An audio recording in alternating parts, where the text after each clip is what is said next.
So hopefully everybody watched the video. We went down to Goodrich Hose. We're in the process of making some hoses.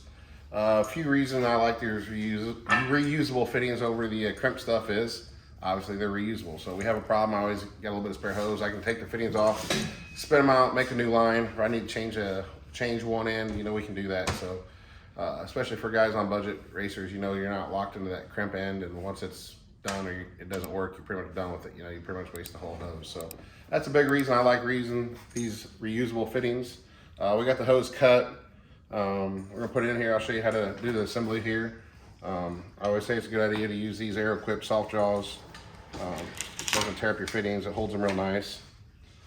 These Goodrich fittings are pretty unique, right? Just kind of got like a little step in it right there.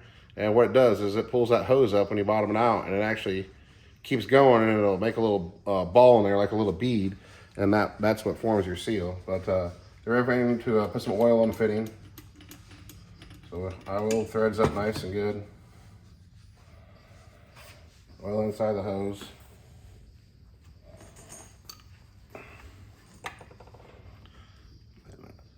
Get that down in there. Sometimes when you cut it, we cut it with a cutter so it's tight, so I just do that. It pushes that out.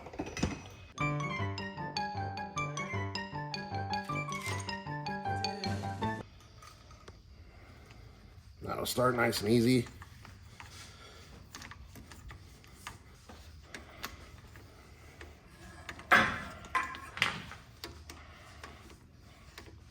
The other thing I always do is I always like to put my thumb or something, put a mark on the hose down at the bottom of the collar there. That way you know if it's not pushing out or not. Typically these, we don't have any issues as much as you would like on the braided stuff. And then usually once you get it started good and it's not moving, you know you're okay and you can take that off. But sometimes, you know, certain hoses can have a tendency to push out, and that just doesn't give you as good of a seal. So these Goodrich, you crank these things all the way down.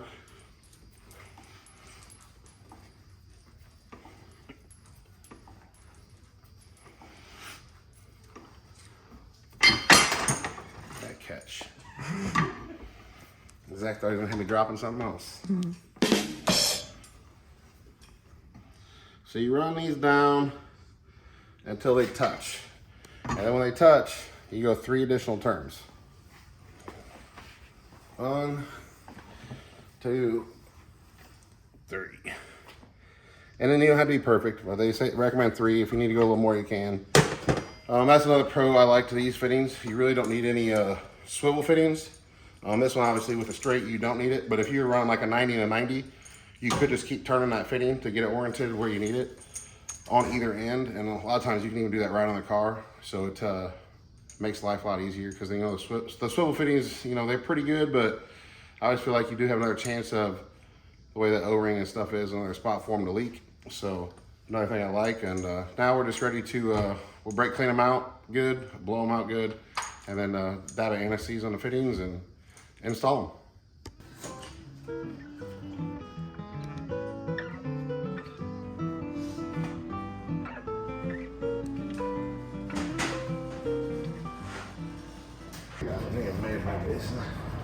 To the end of the fitting. Yeah, where I can cut one. 44 and 1/8. Good.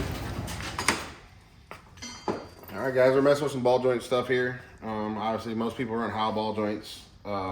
Few things, you know, typically everybody this was the original style. Has 2 Allen set screws in it. Ran them forever, great ball joints. There should be an O-ring in here that helps seal out water and stuff. I don't think they put them on the bottom ball joints because obviously it would drain out that way, but they have them on the top. This is a little bit newer. It's the X style that people are running. It's definitely a better piece in my opinion. If you've ever rebuilt these things, you probably realize that when you snug down this center cap and you kind of get it set where you want it, and if you tighten one Allen screw, it shoves that cap to the side, and it, you know, puts like a little kink in that ball joint, and you kind of got to sit there and mess with it back and forth, and it's hard to get where you want. Well, with this X ball joint, what they did is they basically put like a, I don't know if you want to call it like a keyed lock in there. You know, it's kind of like a nut to lock down your spindle nut. You know, you just put that, you can flip it either way. It just catches on the collar. And so you can get a real nice adjustment on that thing there. And then a snap ring goes in here and holds that down. So we've been running these. As you see, we still have some old style, but we've been trying to buy these X styles. I definitely just think they're a little more user friendly, especially if you're going to work on them yourself. You know, these things are really expensive, and it's not hard to replace the studs. It's a lot cheaper to do that. Another thing you got to watch for, which I don't have any to show you right now, but a lot of times, you know, you get in a crash. What'll happen is this ball, it will come all the way over and it'll hit right here, and then a lot of times it'll actually, you'll see it, it'll oblong this here, or crack it, and sometimes it'll even push out there. Like, so if you got a ball joint in your upper control arm and you can't get it to come out with the socket, that's why it's actually pushed out the material right there, and it's, you know, oblong, so it's not want to work in your threads. I typically don't rerun those, but I have before. A lot of times, you know, I'll just take a grinder and I'll clean that up. It feels okay. Don't think I honestly would ever have any performance difference or advantage or disadvantage. But I ran them for a long time like that, you know, clean them up and do them. But now we don't do that anymore. We just we'll buy a new one if it gets to that point. But what we do is we'll just take a little bit of grease on a new. This is a new pen. I always take a little bit of grease, put on the ball, or you can put it inside your housing. Where my paper towel went? Somebody stole it. Thank you, Jason. And obviously we I stole his paper towel. Yep. Kind of get that in, get the grease set down in there. We'll chuck this up in the vise.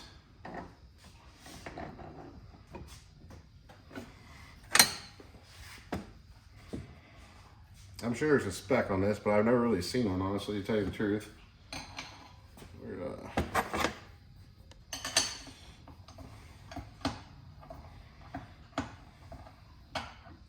So obviously, you know, if you're too tight, you can't move it. So we just get it to where it moves nice and free, but it isn't too loose. I mean, typically you can still pretty much about finger tight is about maxed out, you know. So, and then you just take that key, like I said. If it doesn't fit one way, you can just flip it over to the other side and typically get it to go. And if not, you just gotta go find your closest setting. So we're gonna be right there, fell right in, feel like we're good and tight. That thing will sit down nice. Install the snap ring.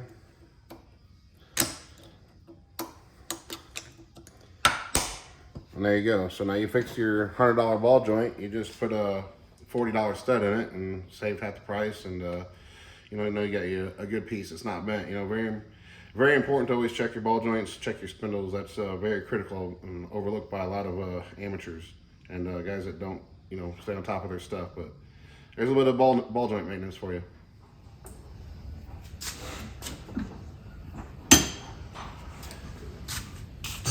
Like new.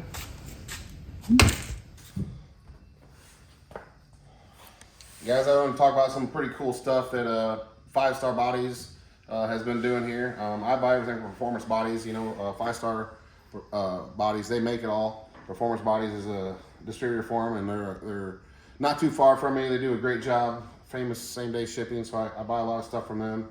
But obviously, everybody's seen probably the gray skirts that have came out this year. It seems like it's really popular. I feel like every car in the country has pretty much went to the gray on there. It's pretty cool.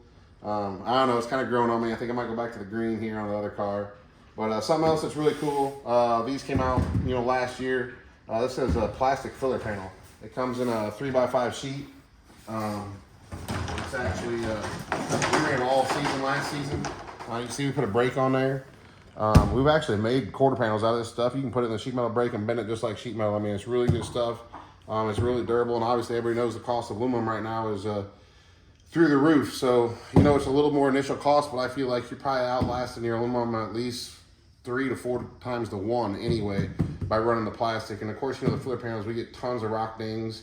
The plastic doesn't seem like it does that near as bad. So we've really been a big fan of the plastic filler panels. Obviously, we run the lightweight composite hoods. They're a little pricey, but they hold up really well. They're about 3 or 4 pounds lighter than if you make an aluminum hood. Something brand new. This is actually a prototype. They might be coming out here really quick, but this is a new hood scoop. It looks just like the other hood scoop, but this is a high port Clements motor sitting in a standard Longhorn body. So you can see how tall it is. They raised this thing a little over 1 inch from the old ones, so it's a little over 6 inches. They widened it out. So he would run like the R2C filter, the Walker filter, and even with the regular air filter like I run, I don't like how it would be so close before, and if something would hit this, it's hitting the housing. So I feel like this gives you a lot more protection around there. I got one off the car here. It's also coming for, I know like your 10-degree motors, I feel like they have a little bit taller intake. So if you do have something even extremely taller, they make an extension out too. That's made to go right on there. I like the fact that we don't have to do it. You know, a lot of guys are home making these out of aluminum or the Lexan windows and stuff like that. But that's a new thing. I think that a little overdue, but I think everybody in the country will be having them because I feel like every air filters stick out so far now. Something else that's really new for this year, not many of them out there yet, but it's a plastic door. They came out last year with a plastic quarter panel. We ran the plastic quarter panel all year last year. Same thing, I love it. It's great. It works really good. Around here where I run, you know, we kill the cushions and that performance body. It holds up better than any quarter panel that I've tried of some other composites and other stuff. So anxious to get this door on the track. They did change the radius even last year to this year. So they're running like a 2-inch lip up here now, which we cut a little bit of it off. But then they got a really big, nice round radius like some of the guys are doing. So it helps with the arrow a little bit. But like I say, it's plastic. It'd be really nice. No dents. Hopefully, you know, if somebody hits you, it just kind of pops back out. But saves a lot of time. I know the quarter panel is a lifesaver for us. Something else cool that we do. This is a plastic breakaway. So this is the same material as that filler panel. Usually you have enough scrap left. You can just make a couple of these. We don't even bend the hinge. We just bend a 90 right on it, bend a 90 on the top, and that's plastic. But when you're running around here like I do, you know you're gonna hit the wall, knock the deck out of it, and tear up this corner. So it definitely makes a big difference. But just want to thank Performance Bodies and 5 Star helping us out, making great products, and hopefully you guys can put them to use.